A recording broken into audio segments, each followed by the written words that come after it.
What? What a delay there with my pause as we started our recording of the podcast today.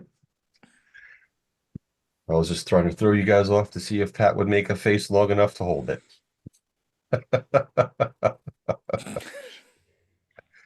Ah, good. Give us blue steel, Pat.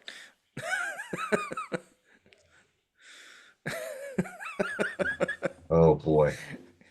It's gonna be a long day. The same look. What a wonderful Sunday morning this will turn out to be. Ladies and gentlemen. Yes, yes.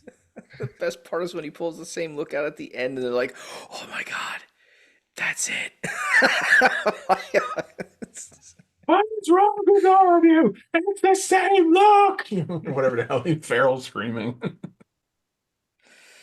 Oh man, what? Nothing like a good, absolutely idiotic movie as what the hell is the name of that movie? I can't even remember the name of the movie now. Zoolander. Oh yes, Zoolander. Funny but absolutely idiotic humor. I don't remember the last time I watched that movie. They're pumping gas, and they decide to. Let's have a gas fight or whatever the hell it was. Oh yeah, I do remember And that of part. course, what song is being played in the background by that? It's the Culture Club, not Culture Club. No, it's Uh, Wham, isn't it? no, George it's not. Michael. I thought it was. No, I don't think it's Wham. It's not "Wake Me Up Before You Go Go." Two I other could have, songs. I could have swore it was a um, Boy George song, but anyways, it's hilarious because it fits the mood of that song of that moment, and then the kid lights a cigarette and blows himself up. Soundtrack of Zoolander. Let's see here. It could have been "Wake Me Up Before You Go Go" It's by whatever Wham. song that has the whole, jitterbug. Oh, I don't that remember is if that's "Wake Me Wake Up Me Up Before Before You You Go Go Go." Go. And they figured it out, folks. Good for them. No, I Come insist on. you keep looking and finding the answer for sure. You know Come on, what? we're starting off with a great goofy ass movie and reminiscing and Let's making see. ourselves Let's laugh. see. What else do we need to talk about right now? Come on. Well, I think we can't really top that, so we might as well just, get out And while we can. you got Owen Wilson trying to he pulls his underwear out of his pants without taking his pants off. Come on. And then of Right, course, right. All right, here we go. Zoolander soundtrack, music from the motion picture. Let's see what we got here. Hmm. Yes, Wake Me Up Before You Go Go. That is on there. it's amazing how many movies oh shit. I completely forgot his name. Beat It is on there from Michael Jackson. Let's Dance, David Bowie. Hmm. Bowie. Booey. We Bowie, boo you. Bowie. Hey, we're gonna go with David Bowie for now on. I like that better. That's because my friend's last name was Bowie. That's why it's spelled the same exact way. Shit. Why can't I Roughneck. not think of the main character's real name? Help me out here. BGs. That's a bad thing. I always forget that stuff. What do you mean his real name? What do you The main character's real name, the character, the guy who plays Zoolander. Ben Stiller? Thank you, Ben Stiller. Oh, I It's wasn't sure amazing how that many that's what you movies meant. Ben Stiller's in that his wife is actually into. Didn't they Like get his wife. divorced? Oh, maybe they're divorced now, but they were married at the time. Like Well, when, yeah. but That's yeah, not totally uncommon though. I mean, you see stuff like that happen a lot. I was like, oh, she's in Zoolander. Oh, she's in Dodgeball. Like, Makes you want to think, go back and look at how many other movies she was in with him. It's a reoccurring thing. She had a cameo in Tropic Thunder. Oh, She was in the Simple Jack movie within the movie. So I can't do it. He's like, you never go full blank. you never go full R, yeah. Tropic Thunder, what an underrated movie. That movie was so awesome. Well, what's funny, and I don't think there's been like you know how there's like, there's the term like, oh, this didn't age well, which obviously norms change and shit like that. But even like at the time when that movie came out, the reason that movie was controversial was because of the Simple Jack stuff, and saying that it's like, oh, it's making fun of people with learning disabilities or whatever. Right. But people were not talking at all about the fact that Robert Downey Jr. is in blackface the whole movie. Yes. And see, why I think people didn't talk about that was because that was so obviously satirical. They were going after, method actors who will do anything and everything for acting, because that was the whole thing. Like, he like in the movie they said like he underwent some kind of skin Yeah, pigment treatment that pigmentation. like made his, so it wasn't like, he had just like smeared shit on his face and everything. Um, but it's like the whole thing about the Simple Jack character was also satirizing when Method actors. people, yeah, well, not just even method actors, but just actors in general playing people who have, like, Disabilities. yeah, learning disabilities. And like that's why, like, the you never go full scene. That's what it was talking about too, was, and I still to this day swear that there's like a part that got cut out of that because, you know, Robert Downey Jr.'s character tells Ben Stiller's character, he mentions Tom Hanks in Forrest Gump. He wasn't, fully, and he Yeah. won an Oscar. And I think he mentions Dustin Hoffman in Rain Man, who was really autistic, I think, more so than Yes, he anything was. else. Yes. And he won an Oscar for that. And then he talks about the guy, Sean Penn and I Am Sam, who was nominated but didn't win. And like that was he went full or whatever. But I Yeah. swear to God, there was like somebody else who they mentioned in there in like the original cut of the movie, and like it's maybe not in the director's cut or maybe got removed altogether because I'm pretty sure they cited somebody else who may have been nominated for like an Oscar but didn't actually win. But now for the life of me, I can't remember who the fuck it was. Yeah, no, I can't remember. Yeah, I am So Sam. the That one, like, yeah, if you go back, if anybody's ever seen that movie that's watching that movie, and if you haven't seen it, go watch it. You'll understand what we're talking about. Like, there's a level of overacting the mentally challenged, mentally disabled people, and there he is with the nose thing again, every time. um, that Sean Penn goes to that the other two that were mentioned that Darth Pat just mentioned do not go to in their movies of portraying somebody with a mental handicap, mental so if you disability. overdo it, you don't win, but if you underdo it, you win. Okay. Right. Yeah, you got to underdo the disability, the mental disability. Uncharacterized, good. Overcharacterized, bad. Okay. But yeah, him playing Simple Jack was like absolutely hilarious in the movie because it's one of those things, where people go back. This doesn't age well, as you mentioned, Darth. You got to take movies for what they are and not try and apply them to times now.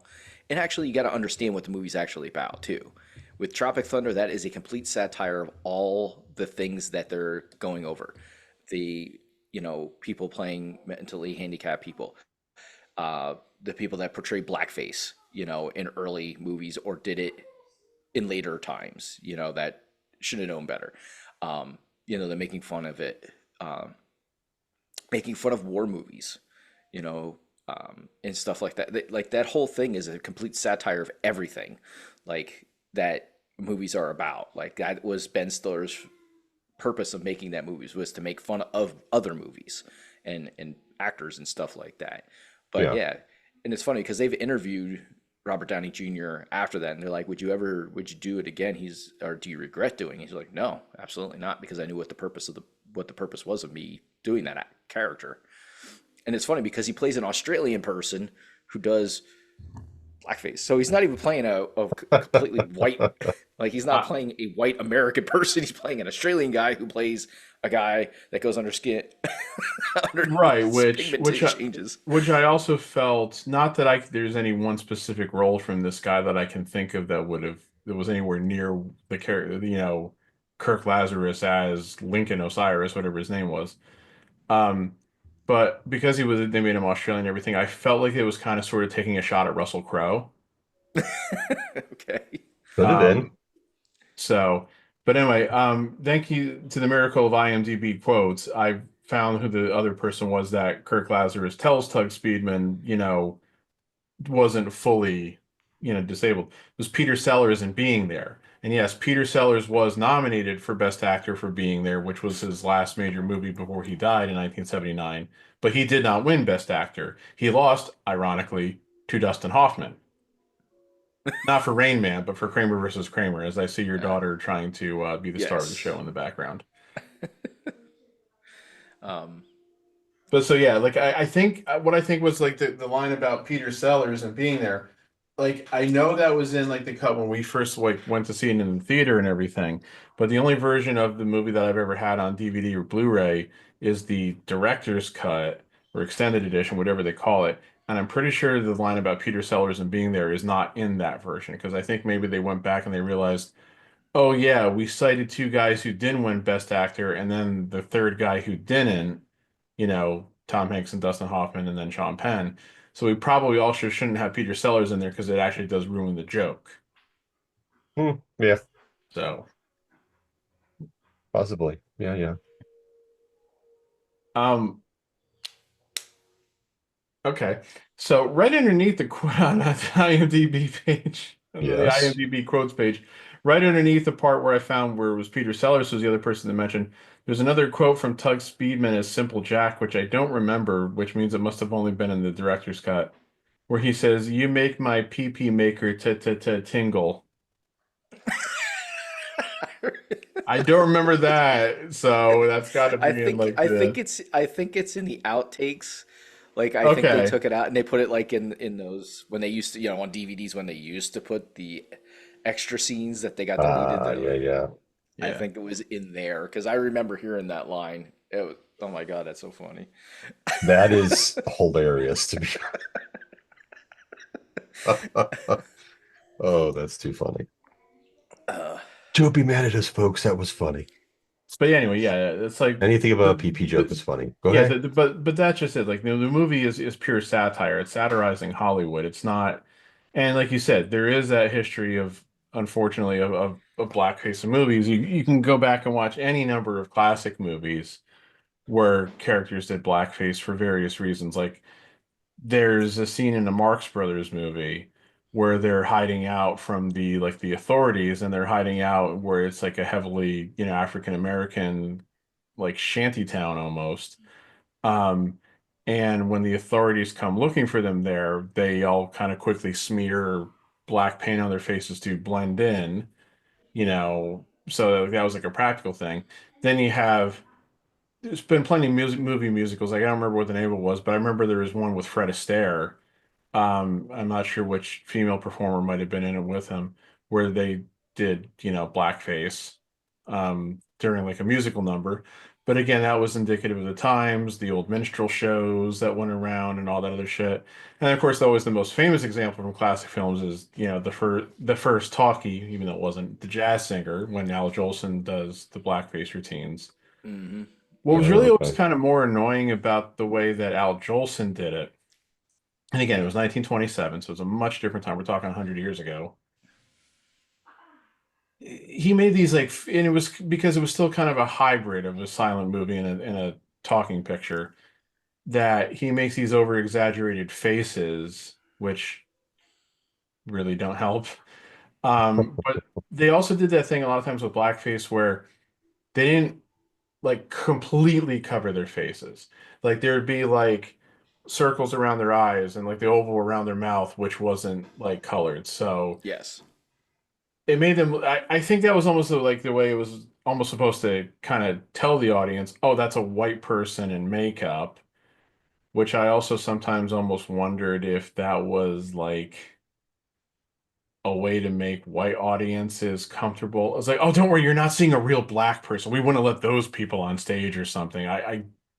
I For don't those really know if that for was the those case or times, I not, wouldn't be surprised. but yeah, that's what I mean. Like last night I just watched a movie from a few years ago, which I had never gotten around to watching, One Night in Miami, which was nominated for a few Oscars a couple years ago, I think during the COVID year. That was a movie about like a fictitious meeting that happened in Miami the night that Cassius Clay beat Uh, Sonny Liston for the title. And so the movie is largely a meeting between Cassius Clay, who's about to become Muhammad Ali, Malcolm X, Jim Brown, and Sam Cooke. And there's a scene at the beginning of the movie where Sam Cooke's performing at the Copacabana in New York, and he's bombing because it's an all-white audience. And even though was pretty well known and had several hit songs at that point, it's like that still wasn't the audience for him. And he starts singing a song, I don't remember which one it is, but cuts to like a table of like these elegantly dressed white people, and the one woman like says to another, "Oh, I much preferred this song when Judy Garland did it."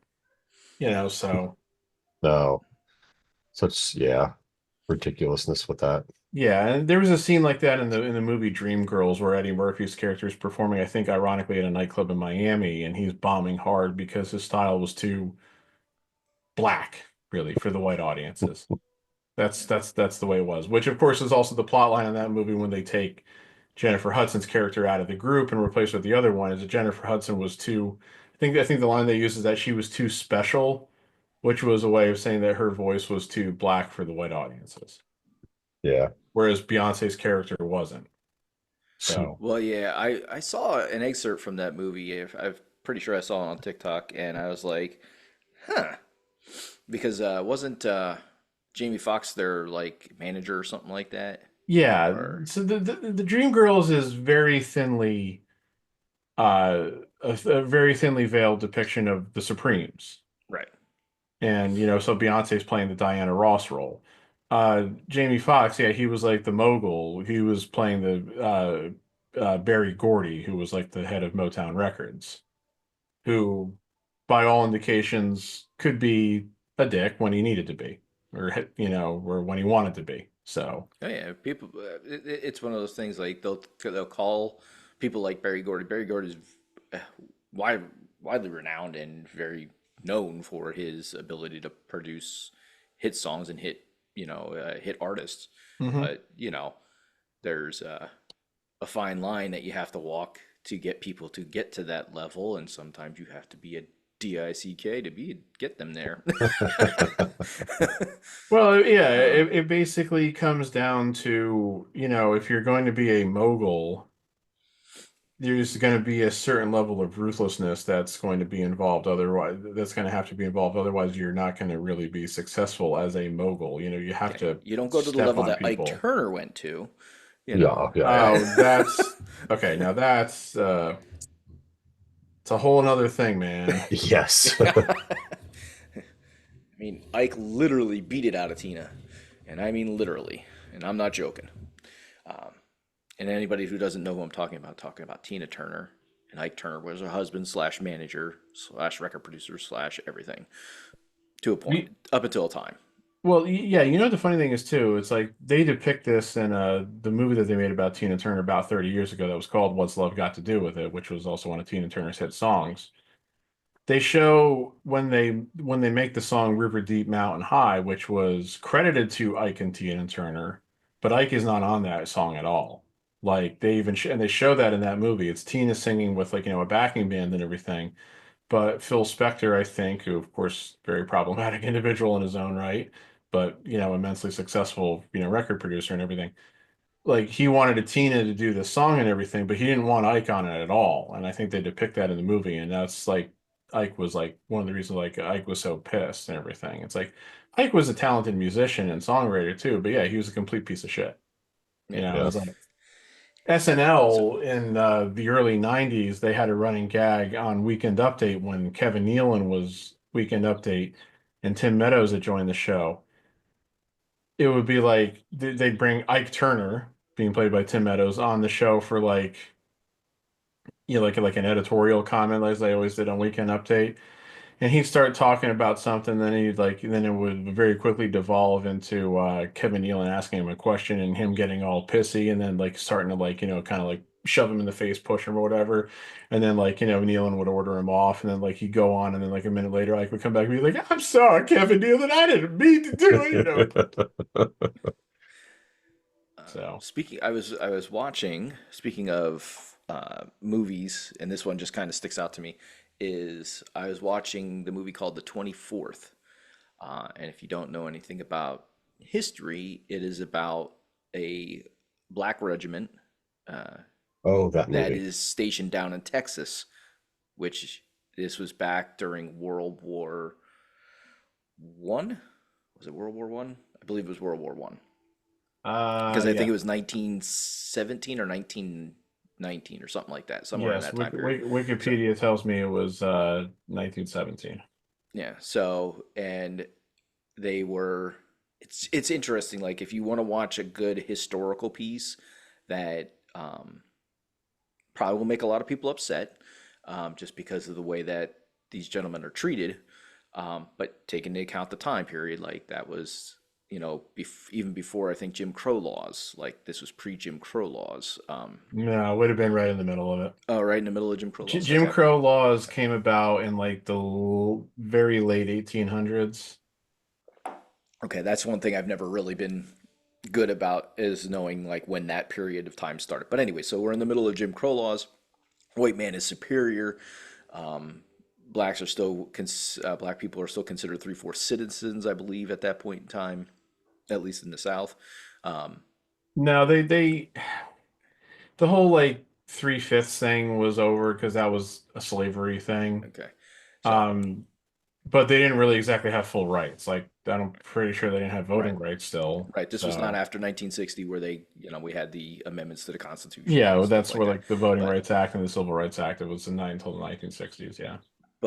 you take into account the period of time, it still puts you off. But and some people would probably be like, it's still like that. I'm like, well, that would be crazy because that would be damn near impossible for it to still be like that. But anyways, we still have people like that.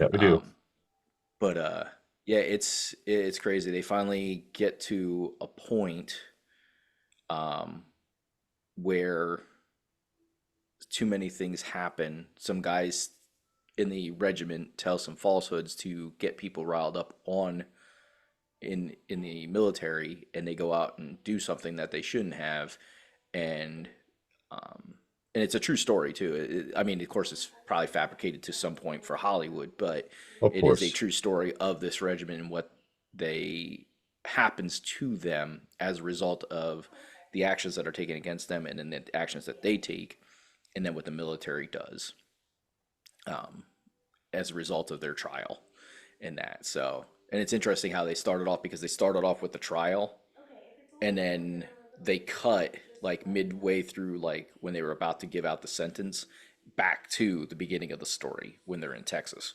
And then they show the whole story and then they go back to the trial at the end. So I Mm. was like, this is interesting. Anything? But very very good time period piece, which led me to another piece about the a military air unit um, or Air Force unit in the Bronx of an all black regiment up in the Bronx, which was unfortunately not a movie. It was a documentary, so it kind of bored me because it wasn't a very well done documentary. I was like, okay, this is not cool.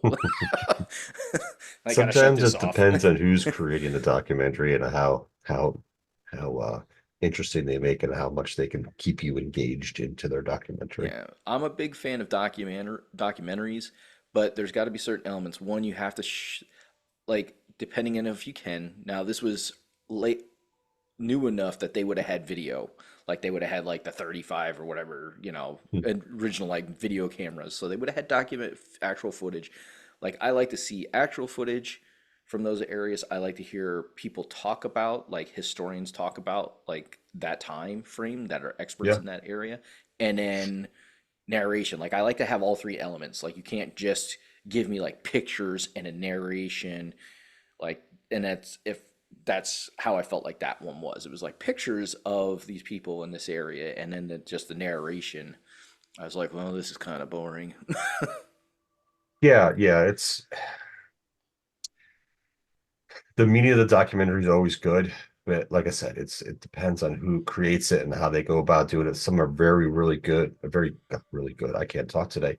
Are really good at Hey, very really good. how they go about doing it, and some others just kind of like are very long-winded in regards to how they create a documentary. And it's Yeah, going to be hard to sit through and watch and listen to all of that when yeah. it's in that type of format. I fell asleep. That's how uninteresting like that documentary was. And I felt bad because I really wanted to learn about it, but I'm like, yeah, no, I can't do this. So So what we did here was we took the old sepia tone photographs Oh, I'm sleeping. and we juxtaposed that with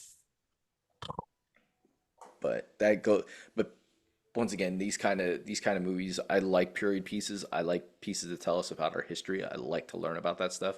My kid, I just funny Historical enough, documentaries are awesome. like I just bought a book, did not realize how big it was about Grant, Ulysses S. Grant. Yeah, it's over 900 pages. I was like, oh boy, that's a big book to read. well, I I thought it was going to mean, be like a 300-page book because you can't see how thick the book is when you're looking at it on Amazon. You're just like, oh, okay, this looks like a good book. I like this person. I want to read about this time period. I've read other books about in this time period. Yeah, I was like, oh yeah, I crap, that's mean, huge. well, yeah, you got somebody like Grant who, was such an important general, of course, during one of the most tumultuous periods, if not the most tumultuous period in this country's history, which you can write volumes about that subject alone. You Yep. could, Yeah, focus on like individual battles or campaigns, just with, and from Grant's point of view, where with Grant being the central character, so to speak. And then, of course, he's president for 8 years, and his presidency was certainly not without controversy. Um, Very so, true. like there's always been the thing about how he had, like the most corrupt administration, and I think we can make arguments for that, the way some of the recent administrations have gone. But there was a lot of scandal and there was a lot of, Abuse of tumultuousness, power. so to speak, about um, Grant's term in office. And I'm not an expert on it by any means, so I can't go through it like step by step or anything like that. And then after he left office, he only had a few more years to live, and his family had fallen on hard times. Like this was kind of before the era where you could get rich off of being in political office. Um, and so like his family's on hard times. So he's like furiously trying to finish his memoirs so that they can be published and save his family from financial ruin before he passes away, which is what happened. He was able to Mm. finish his memoirs before he died, and it did make his family a lot of money.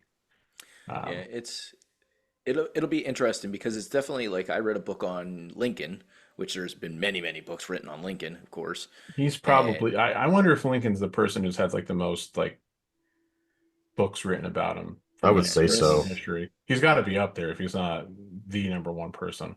yeah, Yeah. and it was definitely that book. If I remember, was like between 250 and 300 pages. Like it wasn't super long, um, but it was a good book to read because it kind of started at the beginning before he was did anything with politics, took you through his initial politics, and then took you to his presidency and the things that happened in between people that he knew and stuff like that. So it was a very good biography done.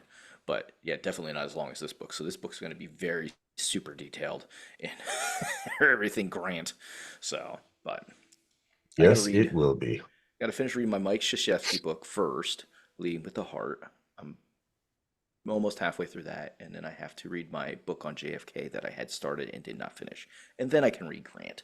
So I got a little bit of reading to do before I get to that, anyways. Don't worry, because Grant will take you almost a year to probably read, but Well, I told my daughter, I said I usually do about 10 pages a day. That's like my goal is like try to do 10 pages a day. So if I do 10 pages a day, it'll take me almost 4 months to read that book.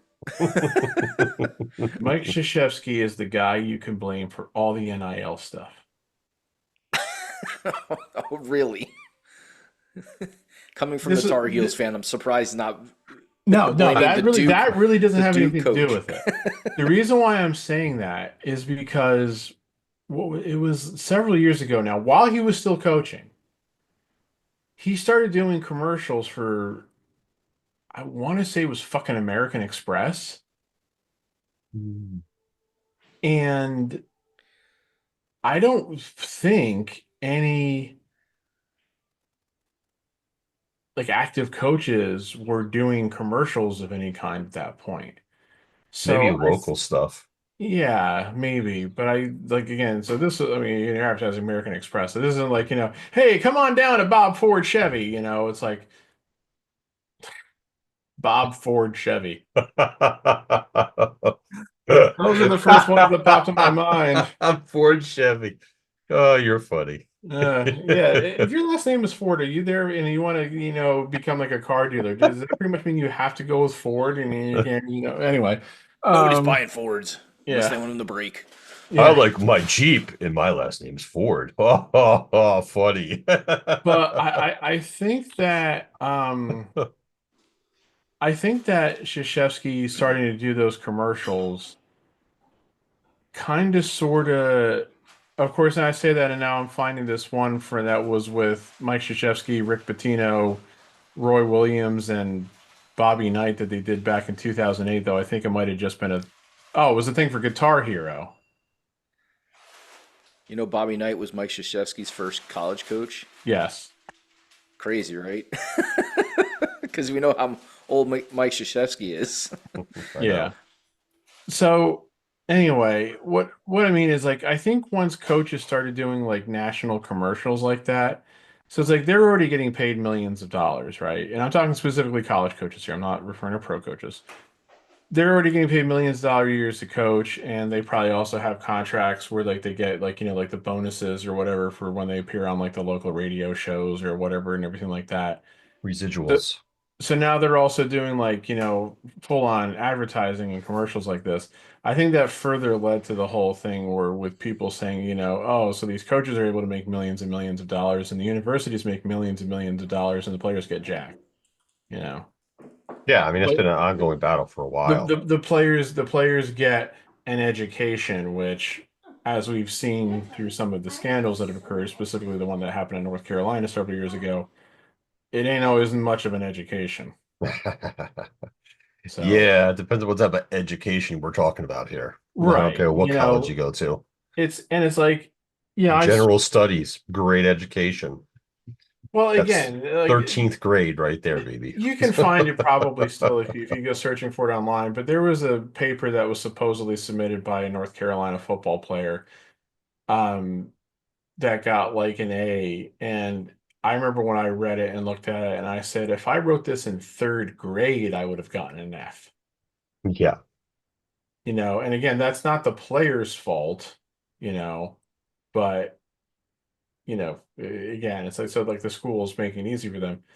And the funny thing is, I went to Notre Dame for 2 years. I was No. I was in classes with football players and basketball players. They now they would bend over backwards in terms of making sure they were meeting the requirements that they needed to meet, but they didn't get any special exemptions or free rides. They still had to do the work and take the tests and everything. And it's like um there was I don't remember which class it was. It was one of my business classes my second year, but it was like a test where there's like a huge bunch of us in like a fairly good sized auditorium and everything. There were a couple of like I don't know if they were grad assistants or like assistant coaches or whatever who were like there just kind of monitoring, basically to make sure that like the athletes finished. They didn't like try to like walk out early or anything like that or not Interesting. complete the test. There were like some study sessions or like review sessions I was in where those same like grad assistants or coaches were there to make sure that the athletes were getting the help that they needed and everything. So again, they were making sure that they had the the like the tools to pass, but they weren't getting the pass, so to speak, you know. Right. It all depends on the school. You know, some I don't want to say it's like that anymore, but I'm sure, 20 years ago, 20, 30 years ago, there was definitely probably some exceptions made for students and they made, A lot of kids. TV watching 101 a course, you know, do this report on the Dukes of Hazzard or something like that. Who was and it's a one question test. Who was the main character? You Well, know, yeah, um, trust me, I took a film and TV class at Notre Dame. It was not an easy class. You know, you had to be able to write about what you saw and expand on themes. It wasn't just like taking a test about like, yeah, like you said, like who's the main character in this episode of Bonanza that we just watched, which we did. We watched an episode of Bonanza. but Interesting. it's just one of those things where yes, there is definitely at some point in time a history, depending on the school, where they would make exceptions and make up classes for these guys to be enrolled in, and they definitely did not get the education that they should have because while while athletes are athletes in college and it is a full-time job, anybody that tries to tell you different is full of baloney because it is a full-time job when you're in college and you're playing sports. They are still considered a student athlete, which means they need to attend classes, they need to get an education because just like with kids that want to go to college and play D1 sports, the possibilities of them making the next level, being a pro, is very, very slim. So you need to have Hmm. something to fall back on. You have to have an education to fall back on. So these Yeah, schools and that did that did not do these kids any service. They did them a disservice of not giving them a proper education or trying to yeah. help them get a proper education. Yeah, correct. And remember too that there's really only two revenue producing sports really in college athletics, and it's football and basketball. Baseball and hockey don't really produce revenue, and then you've got volleyball, wrestling, track, rowing, other stuff. It's like Gymnastics. yeah, but like again, those don't produce revenue for the schools and everything. So it's like when people can complain about how much money is being thrown at schools for like TV contracts and stuff for like the football and everything, I go, yeah, well, that's great. So long as like the universities are spreading that money to their other athletic programs, which they almost undoubtedly have to be. Well, So yeah, there would be no way to keep them athletic programs going if they didn't. yeah, Definitely, they exactly, would falter. exactly. I mean, look at what happened. Now, this is not a great example, but the local community college around here, LTRIC, they have disbanded all athletic programs. Now, they didn't have a lot because it's only a community college, but they did have boys and girls basketball. They had softball, baseball, and soccer, I believe, were the sports that they had, and they no longer have any of those. Yeah. And that's yeah, and again, like you said, oh well, it's just community college, but at the same time, yeah, it's sad that they don't even have the money available to keep them going. You know? Right. Well, I think one of the things that happened just because of living in this area. And I know Pat, you kind of live in this area, but you're more towards the you're in the Northampton area, Yep, I'm in much Northampton closer. County, so And so am I, but I lived really close. I live really close to that community college and always have.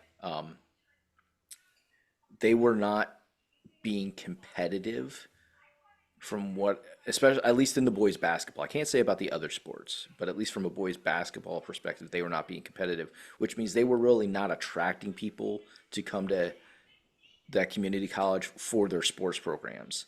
So it wasn't assisting them with enrollment numbers. So why continue to pay staff for sports that are not attracting people to come there? So if it's not gonna hurt their enrollments, why have the extras there that nobody's taking advantage of it anyways? So I think that was kind of the bigger picture that they looked at, which makes sense from a money aspect. I mean, yeah, it's not easy to. It all depends too. Like, some of these big, the colleges make a lot of money off of football and basketball because of TV deals and whatnot. Like, how much of that money are they keeping for those programs, and how much of that are they deviating to the other sports too? Well, Like, yeah, I mean, how much money is being put into the baseball program or the gymnastics team? I can't talk today. The wrestling team, the hockey teams that have them, track and field, stuff like that too. So interesting enough, the um the one thing that I learned, and I don't know how true it is. I know we can look up the numbers and stuff like that, but one of the guys that I used to coach, that I was coaching with last year, his two kids are in running, and he's a big advocate of kids getting into track and field and cross country because there are a lot more scholarship opportunities in that area, just because um, there's not as many kids that do those sports and are really good at those sports. If you can be, I forget what the number was. I think he said I forget what it was for cross country. There was a certain time if you can be in. I forget what's the time limit is, but if you can be in a certain time frame, like you are one really good, and you're going to attract a lot of colleges to look at you for their cross country program, which I thought was really interesting. So very cool. Oh yeah. I'm just looking up like right now, like I'm trying to find something that's like per sport, but I like 247 Sports has the top 25 college athletics, 25 powerhouses who produce the most revenue entering it. This is a little outdated. This is June 28th of last year. So I haven't found Okay. anything It's really not, updated, but it's not too far off. no, Um, it's relevant enough. so like 25th on the list is Illinois. So their athletic revenue was 148 million.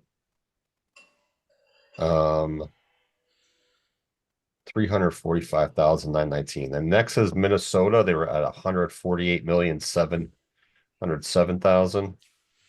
Oregon Ducks, 150 million. Washington Huskies, 151. It's South just Carolina. interesting. Some of these schools right now that you're naming, like I would have never thought Washington or Oregon. I mean, I know they're big schools, but they're not the ones that I would think of. It's Oregon surprising me considering the fact that they're like fucking backed by the CEO of Nike or the and whatnot. 20, Arkansas, 167 million. Iowa Hawkeyes, 167 million. It says top takeaway, Oregon dropped 4 spots as football program brought in a 1.1 million less than it did in 2023. Interesting. Florida State, number 18, 169. But somebody would 17. blame that on the move to the Big Ten. Yeah. Michigan State, 17, 170. Kentucky Wildcats, 16th at 174. And that's mainly their basketball program. That's not really their football program. Yeah. Yeah. Maybe more of their football program a little bit more now, but yeah, that's mainly basketball. They're adding That's a little crazy. more. Florida was at 15, came in 15th with 189. Auburn Tigers, 14th, 195. Clemson, 13, 195. Wisconsin, one night at 12th place, 197. Oklahoma Sooners came in 11th at 199. Boomer Sooner. What does it say here? Oh, wow. It says top takeaways. Florida tumbled 7 spots as non-sport specific donations dropped by over 11 million year to year. I wonder if it College, has anything to do with the fact that the football program kind of sucks, or the Gators, the football program's been on a down slope. yes, the Gators football program made over 3 million more last season than it did the season before. Yeah, Wisconsin scored 10 spots over new head coach Luke Fickell helped the program reel in $16 million from the previous year. Number 10, Alabama, 199.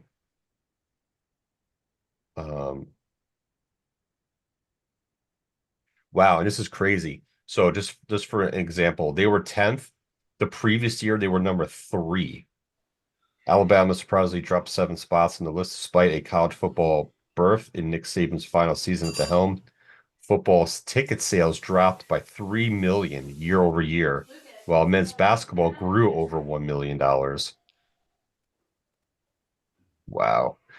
However, the biggest reason for the Crimson Tide's drop in total operating revenue came from the non-sport specific category. The program received 8.7 million in direct institutional support compared to the previous year where they got 0. Interesting. Number 9, LSU Tigers, 200 million. 8, the Tennessee Volunteers, 202 million. Did I miss Penn State? My kids were talking to me. Nope, not even Okay. close on here. Let's says for Tennessee, takeaway from Tennessee is Tennessee's total operating revenue skyrocketed in the back of a banner financial year in football. Their football team managed to increase revenue by 35 million. Yeah, because Tennessee took a big jump because they went from 154 million to 202. Men's basketball Yeah. also increased by 2 million, while other sports jumped from I don't need these fucking 5.6 to 7.5. Oh, speaking of Penn State, number 7, 202 million. And they increased from their previous year of 181 million. Number 6, Nebraska, 204. Number 5, Georgia Bulldogs, 210. Number 4, those Michigan Wolverines, 229 million. The previous year they were at 210. Number 3, Texas Longhorns. Previous year they were at 239. Now they're at 271. Yeah. Number 2, this one surprises me. Texas A&M went from 193 million to 279 million dollars. Who did they? Somebody had to be a big draw. Texas A&M enjoyed the biggest jump in total operating revenue for any school last season, seeing an increase of $86 million, 15 more than any other school. The increase is mainly due to his ambitious Centennial campaign, after reporting approximately 54.16 million in contributions in 2022. The Aggies reached 115.4 million this year. Texas A&M's 279 million in total operating is the highest figure since the NCAA started its current financial reporting system in 2005. And then number 1, Ohio State. yep. Why am I not surprised? So Texas A&M was 279,188,000. Ohio State was 279,549,000, and they were ranked number 1 last year at 251. They saw an increase as well. The Buckeyes football program generated a whopping $127.3 million, with 64 million coming from ticket sales. Donors also have been generous, of course they have, pumping $62 million into the program and 57 million last year. The men's basketball program is holding its own too. It ranked 8th in total operating revenue last season and finished 10th the year before. Jesus. And these And now they can do and everything. this is their revenue for, like, I want to say this, like, this is This would be ticket sales, jersey sales. Um, this would not include I don't think it would include the TV deals because that's probably something else. the NCAA racked in 1.3 billion in revenue last season, distributed more than half back to Division One members. Television broadcast rights crossed the $4 billion mark and continues to grow. There are also ticket sales, alumni donations, licensing and ads, and conference distributions that make college athletes one of the world's biggest businesses. Yep. Athletic departments And nationwide recently submitted financial reports to NCAA for the 2023 fiscal year, and the numbers were shocking. 9 programs ranked in 200 plus million in total operating revenue in 2023, up from 5 in 2022. Football is the breadwinner. Texas led the nation at $182 million in football revenue. Men's basketball brings in the second most money, but pales in comparison. The top grossing hoops school netted $38 million compared to $182 million for the top football team. That is fucking insane. but you said the key word there a second ago. Captain Insano? Business. Mm-hmm. Oh yeah. They can deny it all they want, but they know and we know that it's a business. Oh yeah. And it's become more of a business with the NIL deals. Mm-hmm. So if you see like basketball's top grossing school is 38 million, you know, like we know football's is number one, basketball's two. So you know if they're bringing basketball's only top school's only bringing in 38 million, you could imagine the top school for baseball wrestling is probably like 6 million, 7 million. I wonder if it's even that much. Yeah, I don't know if I could even go that high. I feel like that would be closer to the hundreds of thousands. Because I mean, maybe the TV deals, yeah, but that's not revenue. Because that's not that No, that's it's from so men. so Do that they consider it revenue? it's yeah, it consider revenue because um the TV deals are done by the networks with college with the conferences and stuff like that. Yeah. So that gets split up and given to the schools equally. So Well, supposed I to want be. to, because there's not a lot of baseball coverage for college sports. You can find it randomly, and it usually ends up being like on the SEC, like channel, until you get to like the playoffs when they do the playoffs for that for the for baseball. Then you might see like some the College World Series playoffs and stuff like that randomly. Still randomly. Um, Field hockey I've seen once or twice on TV, college field hockey. Um, and once again, that is usually on that conference's channel. Um, I'm gonna say, Trying to think, where the maybe hell else would you college see gymnastics, that? like maybe college gymnastics once or twice. But once again, another thing that's covered by that conference's television station.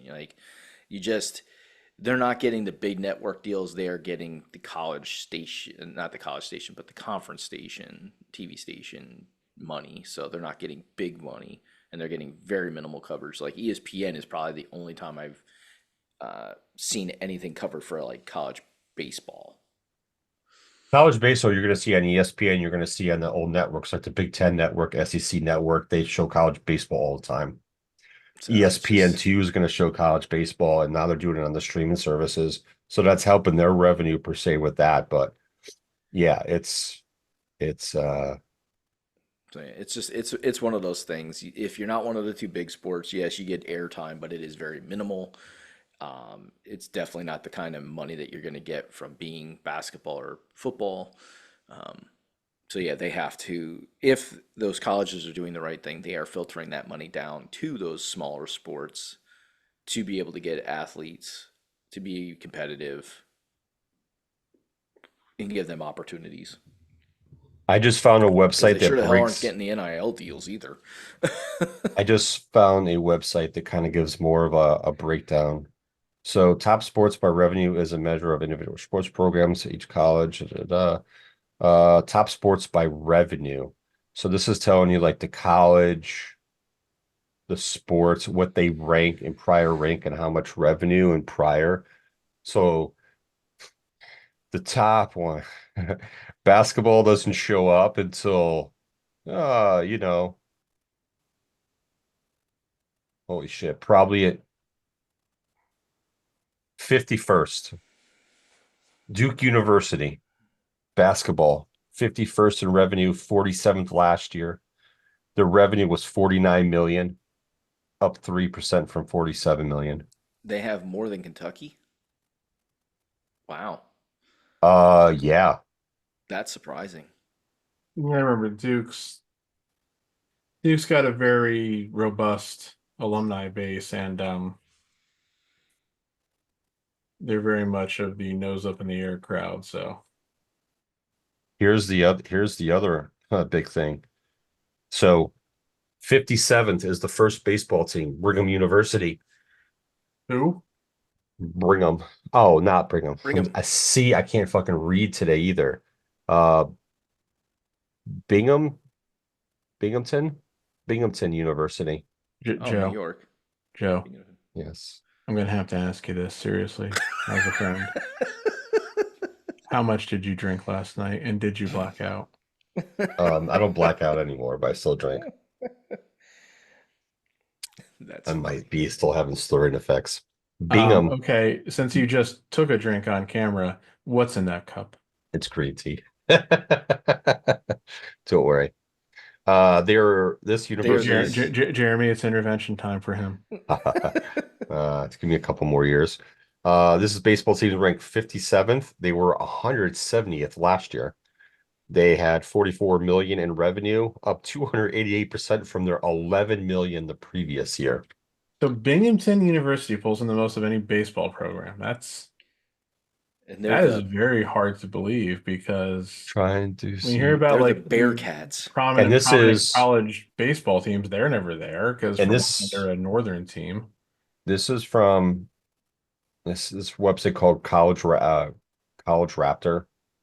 Um, and this says best colleges top 2025 top sports by revenue so far. And this is Texas University is number one right now at 180 million just for its football program. Georgia's still number two. Penn State is at 11th. Yeah, Now, sorry to be Binghamton. hyper technical Oh, here, but when you said Texas University, you mean the University of Texas, right? Yes. The Longhorns. Okay. Yeah. so Binghamton participates in the NEC, which I'm gonna assume stands for the Northeast Conference. It Yep, indeedly does. Northeast Conference. So Oh, so that is Binghamton, let me spell this for you. Binghamton. Binghamton. Wait, say Yes, that again? Binghamton. Okay. Say that again? Binghamton Yeah, University. Binghamton, as in Okay. Binghamton, New York. Yes. Okay. Just make sure. Just making sure. The next basketball team is the University of Louisville at 63. Georgetown is 66 for basketball. Now we're getting into basketball schools. Syracuse 69, Indiana, UNC 71. Illinois basketball team 76. University of Kentucky basketball 78th, 29 million. Then University of Arizona 79th. Michigan State University for basketball 80th. It is crazy that is the only baseball team I've seen so far. Now everything's like be a mixture of football and basketball.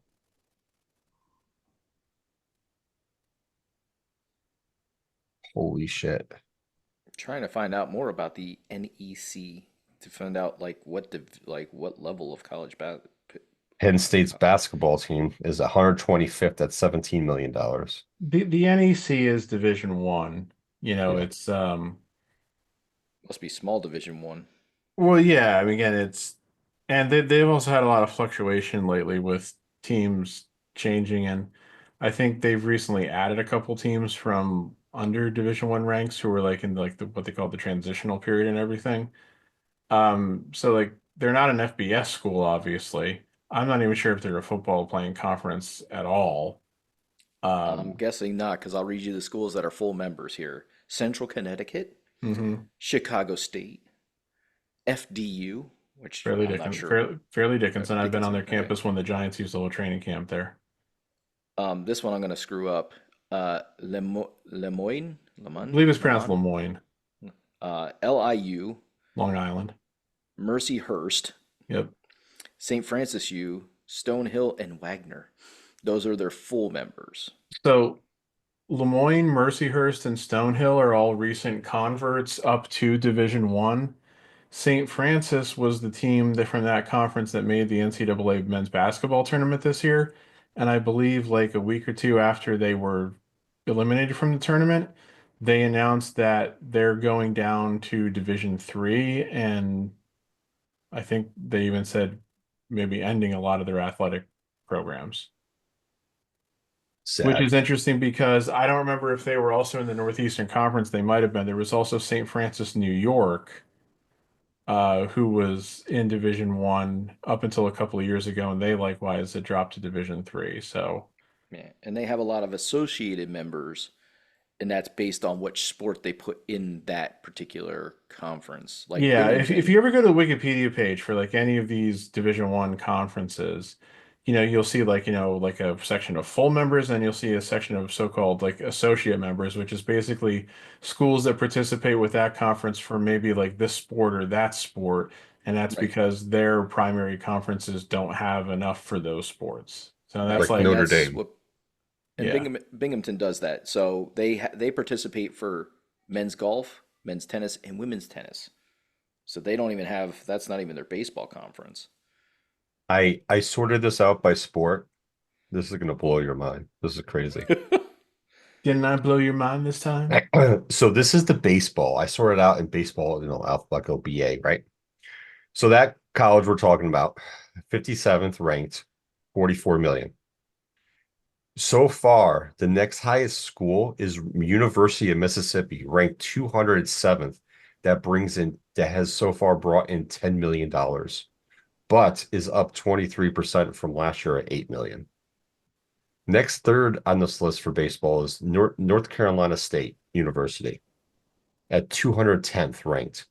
They have brought in $9.8 million, up 542% from the previous year of $1.5 million. Some of these schools have some big increases. Some of them have dropped. Like fourth is Vanderbilt University. They dropped 5% from 9.5 to 9. But yeah, I think some of these jumps and increases too is because of NIL stuff, because there's a lot of transfer stuff going on within baseball too. Um, a lot of baseball players use the transfer portal. Florida State's on the list on 7.9. But the problem is this list of baseball teams is probably like 19 deep, and that's it. Like the last baseball team listed on here is Baylor University at 4.4 million, and they're ranked 481 on this list. And then it goes right into the top basketball schools, which is most of them are still making money, but some of them seem to have dropped so far. But the year's not. So I think Pat, you asked if they even have football. They do not have football. Yeah, I didn't think so. No, they got baseball, basketball, cross country, golf, lacrosse, soccer, swimming and diving, tennis, track and field, and wrestling as far as their men's sports go. Yeah, this is just So, interesting to look at this list. This is crazy.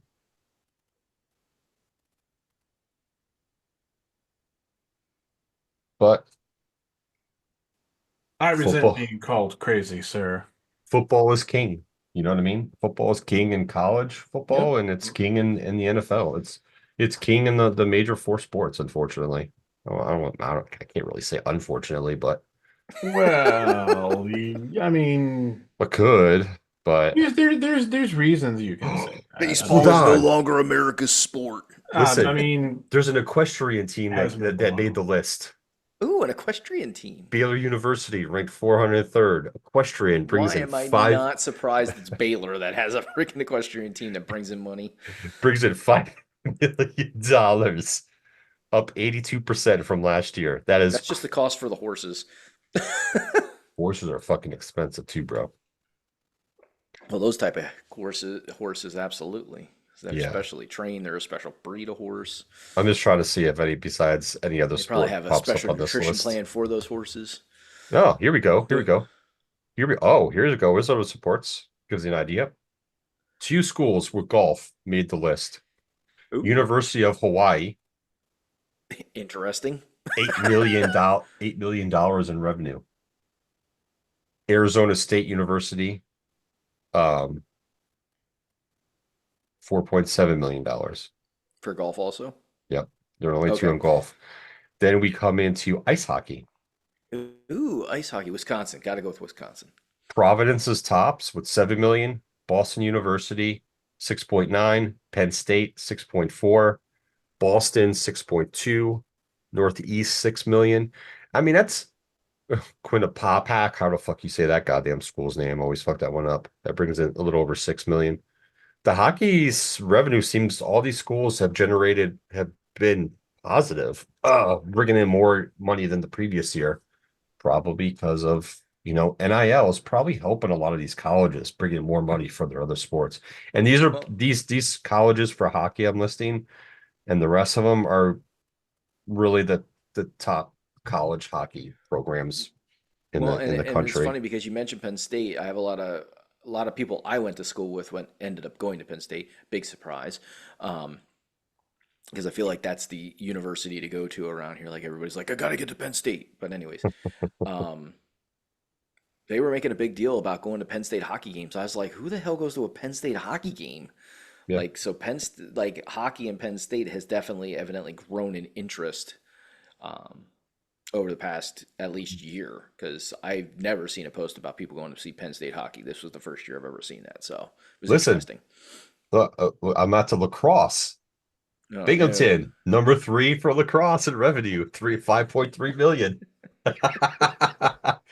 Top school, school that somebody went to for 2 years. University of Notre Dame, 6.3 million in revenue. Duke is second, which makes sense because they have their 5.5. isn't the Philadelphia Wings? Isn't that the lacrosse team in Philly, or that used to be? So yeah, it used to be. I'm not sure if they are anymore. And then soccer, West Virginia University is the top school with 6.3 million. Binghamton again, soccer 5.4. This school's rocking it out. Must be a lot of money up in Binghamton. It's funny. I don't think I've ever met anybody that went to Binghamton University. The only softball team listed on here is Florida State University at $5.3 million.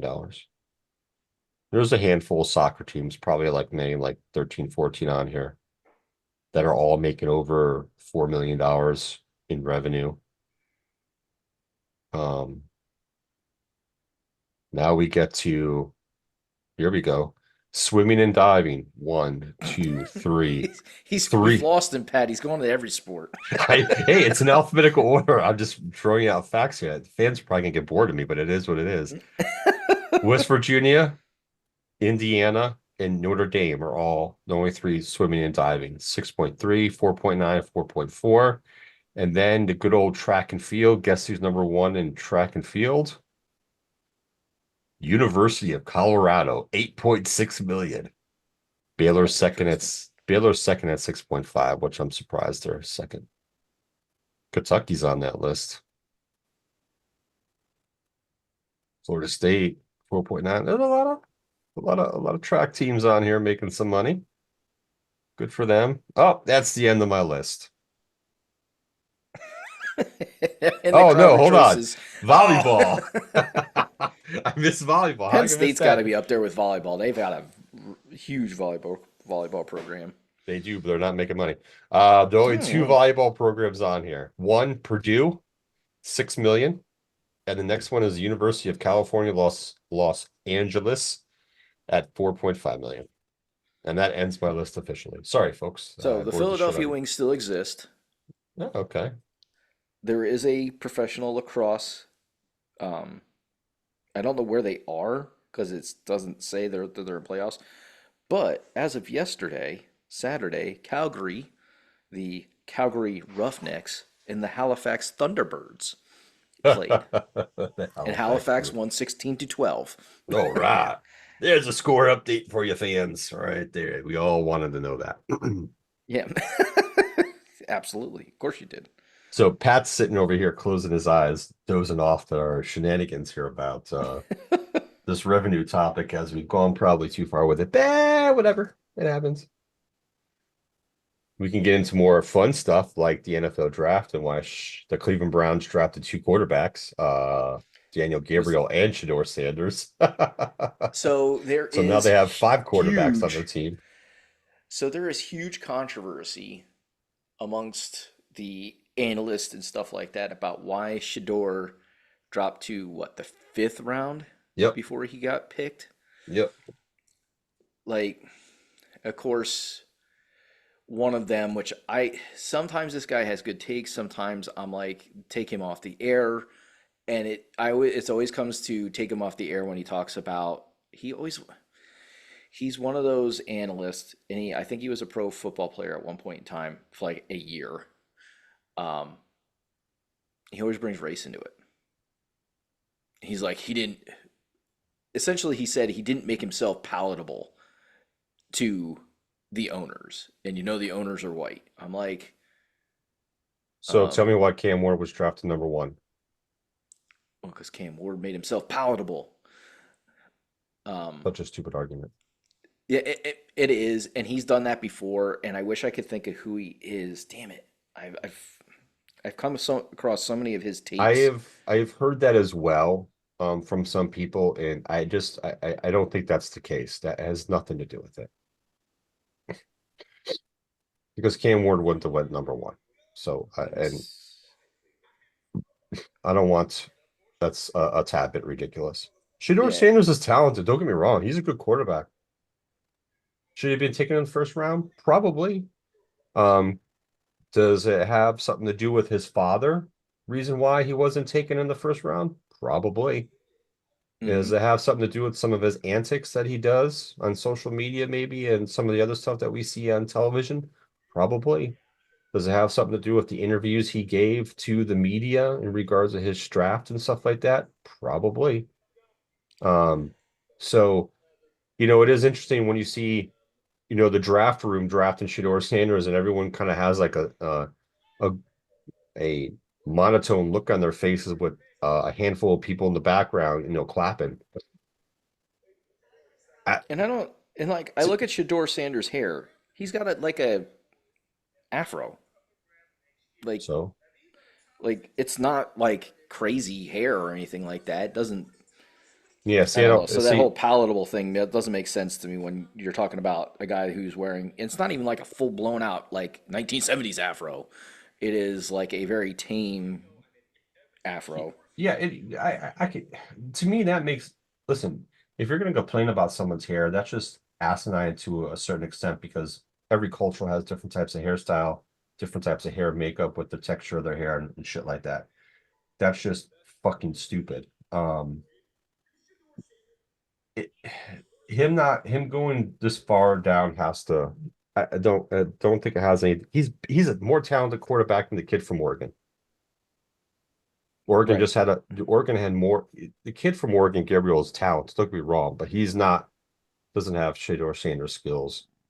And you put Shedeur Sanders in that environment with those players at Oregon, and his numbers would have been inflated more as well. But Yeah. so nonetheless, But I I think just one of the has to do other, with a lot of the outside stuff. I don't think this has to do with his talent on the football field. I think it has to do with other reasons. you know, no matter how good of the interviews they said Cleveland had with Shedeur and all that, it's just there's something wrong here. And to me, race has nothing to do with it. It's other intangibles that cause him to drop to the fifth round. no, now I don't, the guy the guy that I'm talking about, I wish I couldn't find his take. I was trying to quick look it up. He also mentioned that did he not go to the Shador did not go to the combine and show off his talent? Like, did he skip the combine? I He believe he didn't did. do anything on Colorado's pro day, I believe. He didn't do nothing at the combine either. He didn't throw or anything at the combine either. Okay. I think he did it at the pro day, but not the combine. Oh, I thought I read that he didn't do anything at his pro day. He might not have either. Have to look that up. But yeah, he didn't do much at the combine. I think he was there, but he didn't do any of the stuff. And plus, there's other things too. Like I said, there's a video out there with him and Cam Ward in a like indoor practice field, and he's talking about making a song with Cam, and Cam's not having it. He's like, "Don't you have any?" Shador's like, "Don't you have any hobbies outside of this?" He goes, "Yeah, football." Like, That's my hobby, football. like, That's all I do. I think that throws people off too. Where Cam Ward is all about football. He's not worried about making a rap video or doing this and that. Where Shador is trying to, he has other stuff. He wants to be an entrepreneur. Great, that's awesome. But the level of what's the word I'm looking for? Uh, Professionalism. no, no, no, no, dedication. Dedication. to Okay. the sport, I think might be throwing some people off. Yeah. I'm not saying he's not 100% in on football and dedicated to it. His dad wouldn't let him get that far off, but still, it's a lot. There's a lot of intangibles with the whole Yeah. Sanders family right now. So, his brother didn't get drafted, but he did sign a contract after the draft with Tampa Bay Bucks. So Shiloh's going to Tampa Bay for a tryout. But Well, yeah, I think it was silly for him. What Shiloh is a year younger or is he a year older? older, I think. Okay, so he would have been what, a junior? No, because you have to do what, 2 years in the NFL in college before you can be eligible, No, right? I think. Shiloh's definitely played 4 years. I think he Okay. might have played five. I have to look up his stats because I think he used his COVID thing or COVID whatever. year. Yeah, So yeah. so evidently he's definitely not as talented as his brother, evidently. Shiloh's But talented. He's had some ups and downs. He plays safety slash cornerback.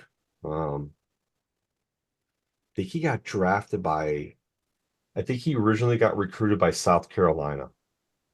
And then he played there for a year, then went to Jackson State when his dad went there and played there and he's been with his dad ever since. Jackson State and then Colorado.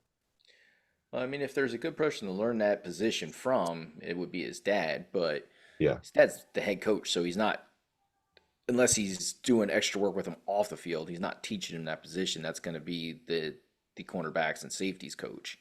Yeah. That's helping him learn that position, which is not his dad. I mean, his dad could have taken that role on too, but I highly doubt it. But yeah, it's one of those things. There's definitely things that we don't know that go on behind the scenes. We only know what gets reported. That I'm sure that dropped his draft prospect. Now, should it have dropped to the fifth round? I don't know about that. That's a little freaking I crazy. I don't think so. The only time That's a that, huge drop. what was it? Tom Brady was the fifth round, the 199th pick, or no, the Sixth 99th round. pick of the sixth round. Yeah, So but he he was the Yeah. wasn't. 199th He pick or He something like that. he he wasn't. he But also he wasn't wasn't draft projected to material. go. Yeah, he wasn't also projected to go high in the draft. Right. He was a very low prospect to begin with. Yeah. Yeah, because So remember he had to split time at Michigan with Drew Henson, and so like he was never even really the full time starter at Michigan. So it was like he just didn't. There wasn't a whole lot of tape on him and everything, and I think a lot of people thought he was a little too skinny. Or like he didn't show like the arm strength, or I could be wrong by that last one, but there was like stuff that people were like, "Well, I just don't really see it with him," and then They said the other day, I think it was yesterday or the day before, that the last time a quarterback that was graded for a first round this high that dropped this far in the draft, I think was 2013 with Matt Barkley and somebody else. Were well, we see projected how to we saw how Matt Barkley turned out. they were projected to be first round picks, and they both dropped to the fourth, fifth rounds. I think that was 2013. I could Barkley was drafted in the fourth round. Yeah. So he was a first round pick, and there was somebody else, and I can't remember the quarterback's name because I don't think he lasted long, to be honest, either. Well, that was a bad quarterback draft. The only quarterback that got taken in the first round was EJ Manuel. Who? Oof, Geno Smith went in the second round. not him. Mike Lennon in the third. Not him. Barkley, Ryan Nassib, That's the other one. Ryan, that Tyler Wilson, and Landry Jones went in the fourth, and then Brad Sorensen from Southern Utah, Zach Dysert, Yeah, there's DJ not. Daniels, and Sean Renfrey went into seventh. So yeah, it was a Niacin was the other one, whatever that guy's name was. He was the other one that was, Ryan Nassib. yeah, Brian Haslam. He was the Yeah, other. I don't remember if he had been projected as a first round pick, but yeah, it was like he fell to the fourth round, which is where the Giants took him, and then He he did nothing. no, he didn't. He like never saw the They field, all never just got a flew chance. away like pretty butterflies. Well, I think the Giants were saying, all right, Eli was still firmly in place, of course, 2013. Um, I think they were saying, well, maybe we'll take him as like a future developmental quarterback, but Eli was always on the field, so Ryan Nassib wasn't going to see the field, and he didn't. No. Yeah, I mean, for whatever it is, it's going to be interesting to see what happens in Cleveland once training camp comes because they got 5 quarterbacks. I don't even know if Deshaun Watson's not even going to be ready to play for the start of the next season. Hence why they brought Joe Flacco back. So they have what? Watson, Flacco, um, Gabriel, rookie, Sanders, rookie, and there's somebody else I'm Kenny missing. Pickett. Ah, that's right. Kenny Pickett. Let's see who. Let's see. Oh. Basically, out of the 4 of them, who becomes 1, 2, and 3, and then who gets let go. Kenny Pickett. No. That's just mean. I mean, yeah, it seems likely Watson will be on IR, and Yes, yeah, it's like, do you really want to have 2 rookies though as a backup to Flacco? You it's going to know, be ever whatever or do you want to whoever. have two rookies as a backup to Pickett? You know, so it's like, I have a feeling they'll end up keeping all 4. It's not a great use of roster space in this day and age in the NFL, but